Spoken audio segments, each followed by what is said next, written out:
Good evening, Dungeon Masters. I'm Baron Durop. Ben Milton over at Questing Beast recently caught some heat for honestly discussing why he doesn't review Dungeon Crawl Classics modules on his channel. While there was a lot of emotional pushback, I think the most interesting and constructive response was Orthopraxy's blog article, Eating the Book. In a nutshell, Orthopraxy's claim is that traditional long-form adventure writing, like that found in Dungeon Crawl Classics or even good examples of early 5th edition adventure modules, is good because you need to digest the heavy and memorable prose of the adventure text as part of the adventure prep.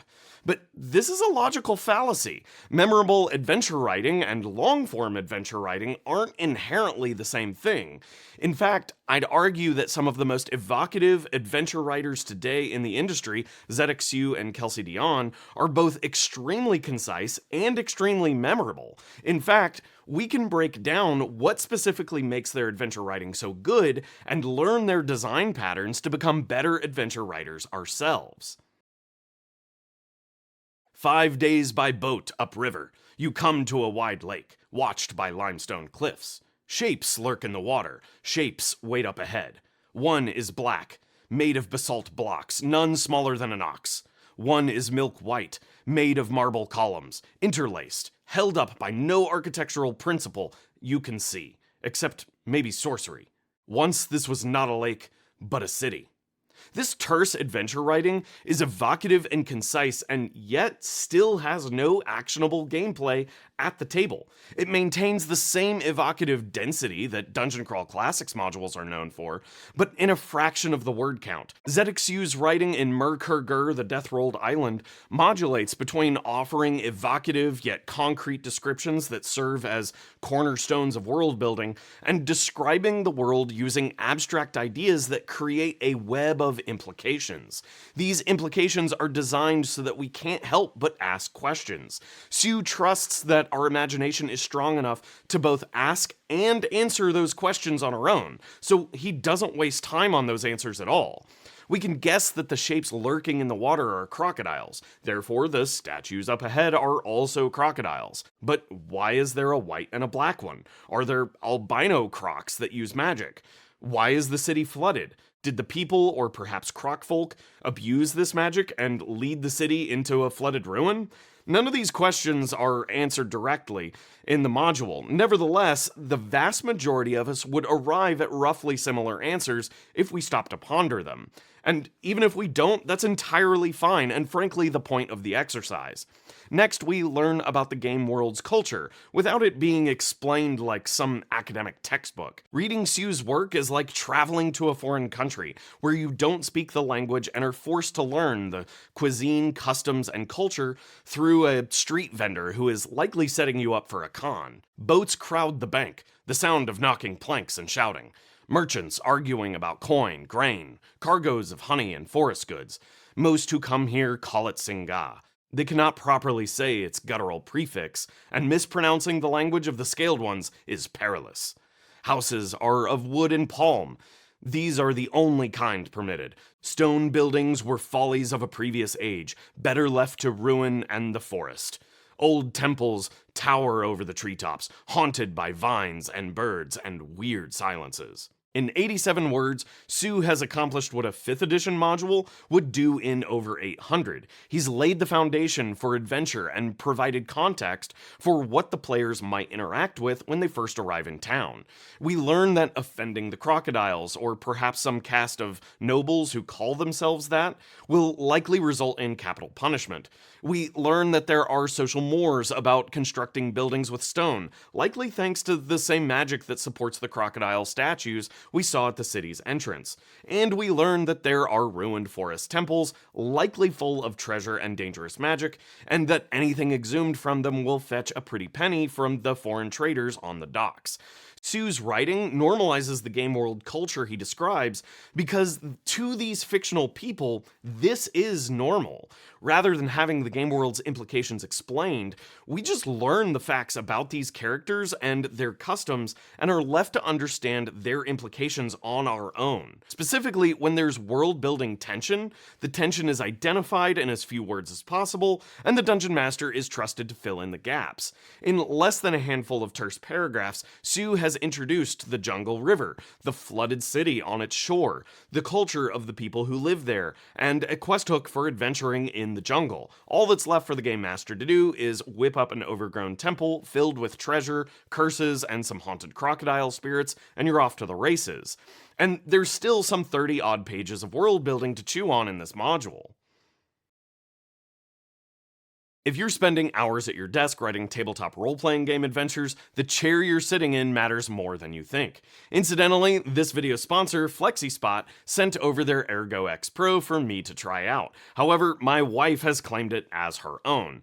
I was supposed to review it, but I'll let her tell you what she thinks. It's really comfortable. I love it. The Ergo X Pro comes in 2 seating options, a Cloud Tech cushion, the one they sent us, or an Arrowweave mesh back that keeps you cool during long working sessions. The lumbar support adapts to your posture across 5 dimensions, and the headrest adjusts across 4. The armrests move in 7 directions, so whether you're typing, reclining, or reading a TTRPG module, the chair follows you rather than the other way around.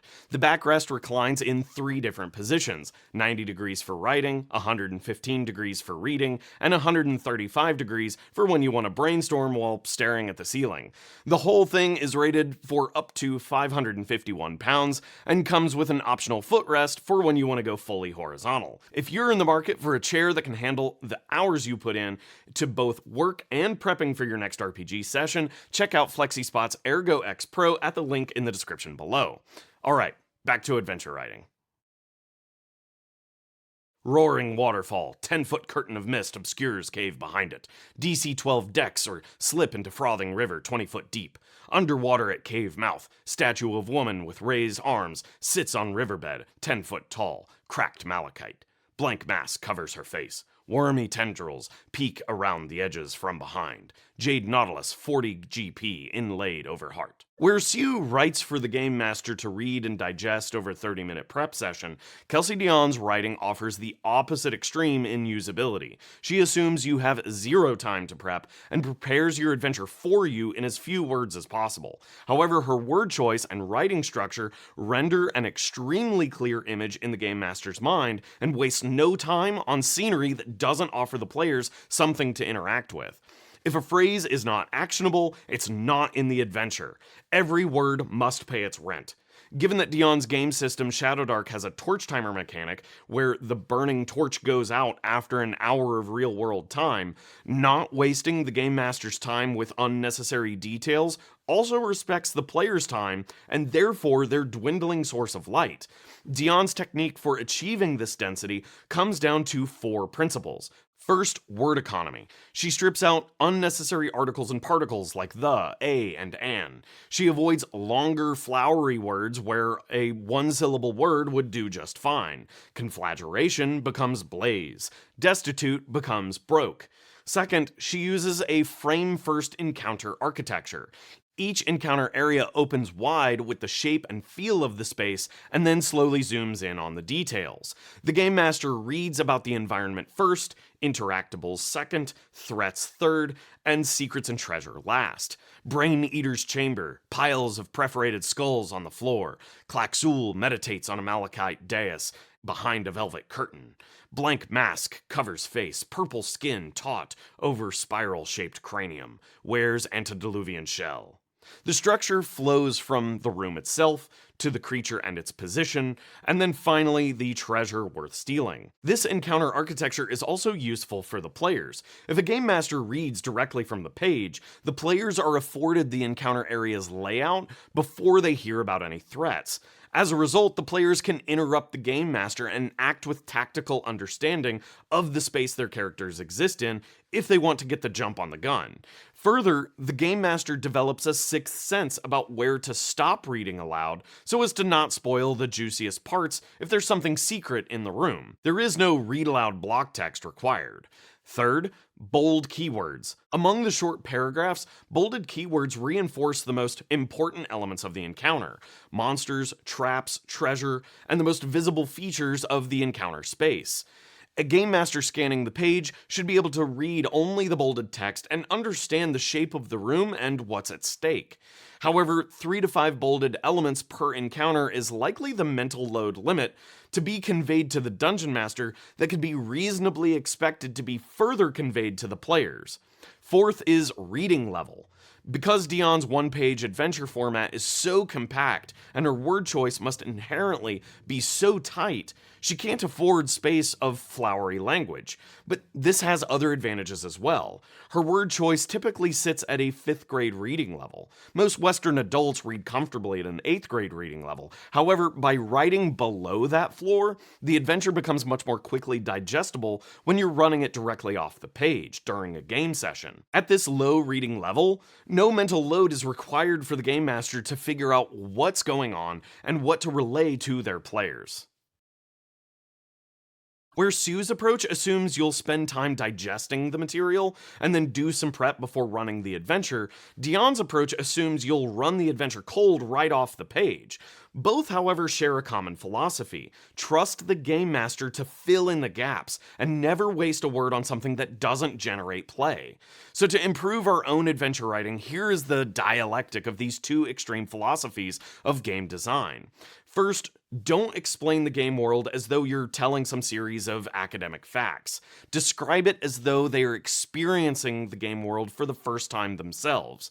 Never justify why the world is the way it just is what it is. Focus on describing elements the players can see and interact with, and state game world attributes as if they are value neutral, so as to let players derive their own assumptions, like whether or not something is good or evil all on their own. If you're describing a haunted forest, don't say that it's haunted. Make statements about what someone might see in the forest that would lead them to believe it's haunted.